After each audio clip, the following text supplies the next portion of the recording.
매일 성경 묵상을 돕는 해설 가이드입니다. 안녕하세요. 묵상 코치입니다. 함께 읽고 나눌 말씀은 출애굽기 2장 1절에서 10절까지 말씀입니다. 먼저 1절에서 4절 읽겠습니다.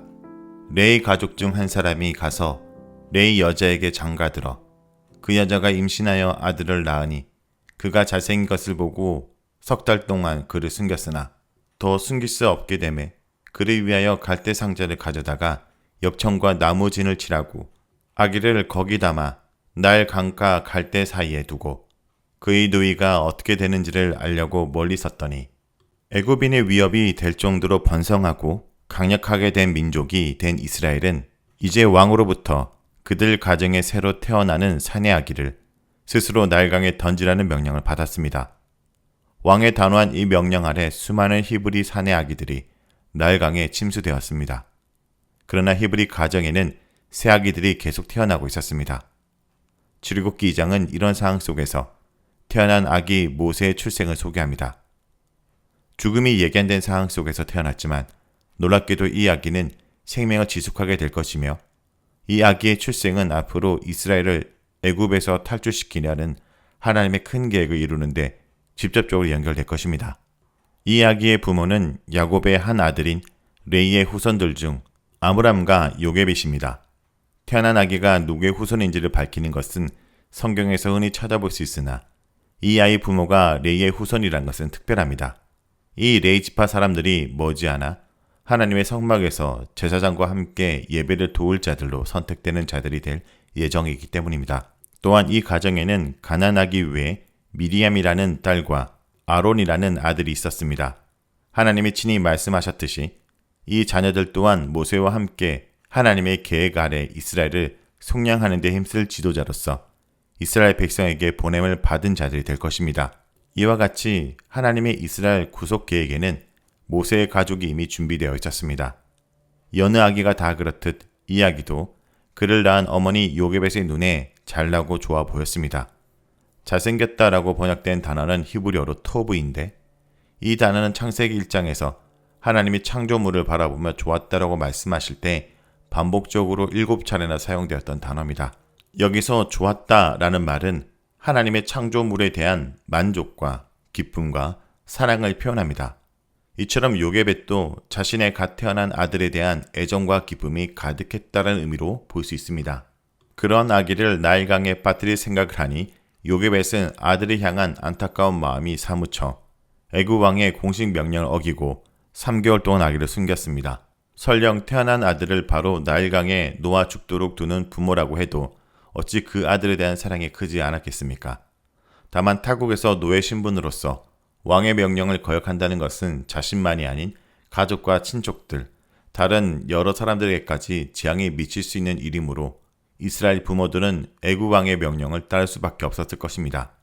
이러한 상황에서 아기를 오랫동안 숨기는 일은 더욱 쉽지 않았을 것이고 더구나 나머지 식구들의 동의와 도움 없이는 불가능했을 것입니다. 이처럼 요게벳과 그의 식구가 가나안 아들을 3개월 동안 숨긴 것은 죽음을 감수한 희생적인 행동이었습니다.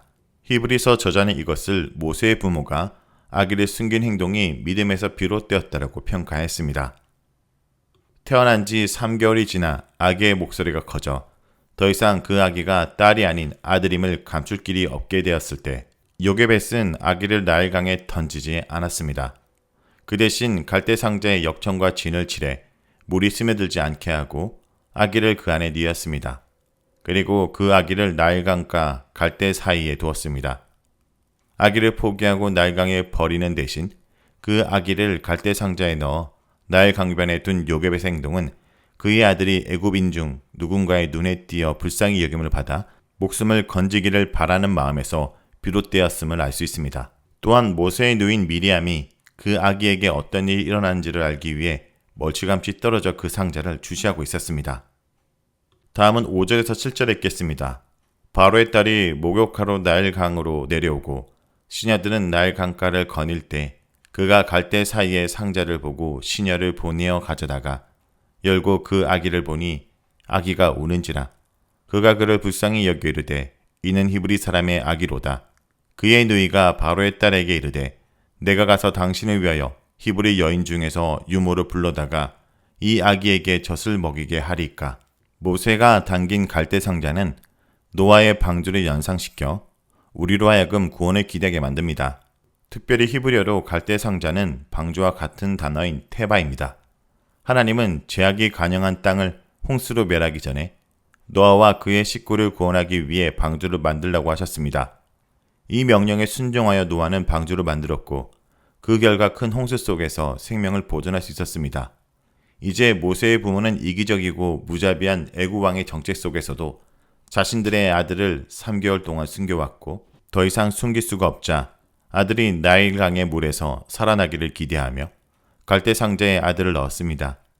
노아가 하나님의 분부대로 방주를 만들어 들어간 후 나머지를 하나님 손에 맡긴 것처럼 모세의 부모도 아들을 살리기 위해 할 수 있는 최선의 일을 다한 후 그 결과를 하나님 손에 맡겼습니다.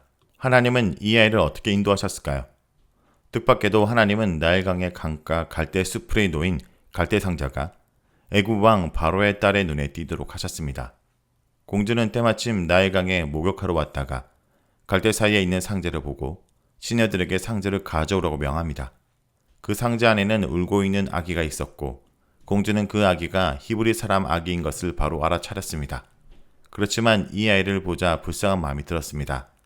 공주는 이 아기가 갓난 아기가 아니라 몇 달 동안 큰 아기라는 것을 쉽게 눈치챘을 것이며 그의 부모에 의해 하루라도 생명을 연장할 수 있게 갈대 상자에 누인 것을 짐작했을 것입니다. 모세를 구원하시려는 하나님의 계획은 한치의 오차도 없이 치밀하게 진행되었습니다. 갈대 상자에서 울고 있는 아기를 보고 불쌍히 여기는 공주에게 모세의 누인 미리암이 다가와 유모가 필요한지를 물었습니다. 다음은 8절에서 10절까지 말씀입니다. 바로의 딸이 그에게 이르되 가라 하매 그 손녀가 가서 그 아기의 어머니를 불러오니 바로의 딸이 그에게 이르되 이 아기를 데려다가 나를 위하여 젖을 먹이라. 내가 그 싹을 주리라. 여인이 아기를 데려다가 젖을 먹이니 그 아기가 자라매 바로의 딸에게로 데려가니 그가 그의 아들이 되니라. 그가 그의 이름을 모세라 하여 이르되 이는 내가 그를 물에서 건져내었음이라 하였더라. 미리암은 공주에게 다가와 유모가 필요한지 물었습니다. 이러한 미리암의 행동은 참으로 신속했고 지혜로우면서도 대범하게 이를 데가 없습니다. 미리암은 이 아기가 젖을 먹이는 것이 공주를 위한 일, 즉 공주에게 달린 일이며 이제 이 아기가 공주의 아기임을 넌지시 드러냅니다. 덧붙여 미리암은 애굽 여인 중에서가 아니라 히브리 여인 중에서 유모를 데려오겠다고 거침없이 그리고 단호히 전달합니다. 공주는 이 미리암의 제안에 아기를 살리기로 작정하며 가라라고 명령합니다. 미리암은 한 걸음에 달려가 아기의 생모이자 아기의 어머니인 요게벳을 불러옵니다. 공주는 요게벳에게 아기를 데리고 가서 나를 위하여 젖을 먹이라고 명합니다. 이와 같이 하나님의 이스라엘 향한 구원 계획은 참으로 인간의 상상을 초월하여 진행되고 있습니다. 레이인 가정에서 태어난 이 아기는 태어나자마자 죽을 운명이었지만 애굽 공주에 의해 물에서 건짐을 받았습니다. 그의 이름은 모세라 불렸는데 이는 이집트어로 아이라는 뜻이며 히브리어로는 물에서 건진 자로서 구원의 암시가 들어있습니다. 이 아기 모세는 자기 생모의 젖을 먹으며 그의 원래 가족과 함께 시간을 보낼 수 있었습니다. 히브리인 아이인 모세는 자라서 애굽 공주의 아들로 입양되었습니다. 그런데 이 아기가 성인이 되어서는 결국 바로가 가장 두려워했던 일, 즉 이스라엘 백성이 애굽에서 나가는 일의 선두가 되게 됩니다. 이스라엘을 말살하는 바로의 계획 배후에는 모세를 통해 이스라엘을 애굽의 종살이에서 구원하시려는 하나님의 계획이 있었습니다. 그러므로 매 순간마다 하나님의 강력한 도움의 손길이 함께하고 있었습니다. 하나님은 애굽의 죽음이 선포된 상황 가운데서도 산발을 통해 이미 여러 아기들을 구하셨으며 불가능하게 보이는 때에서조차 모세를 죽음으로부터 건져 생명을 보존해 주셨습니다. 이미 이스라엘의 출애굽은 시작된 셈입니다. 자, 여기까지가 출애굽기 2장 1절에서 10절까지 말씀입니다. 오늘 말씀을 통해 우리는 무엇을 묵상하고 적용해야 할까요? 하나님은 하나님을 믿고 두려워하는 사람을 통해 하나님의 일을 이루십니다.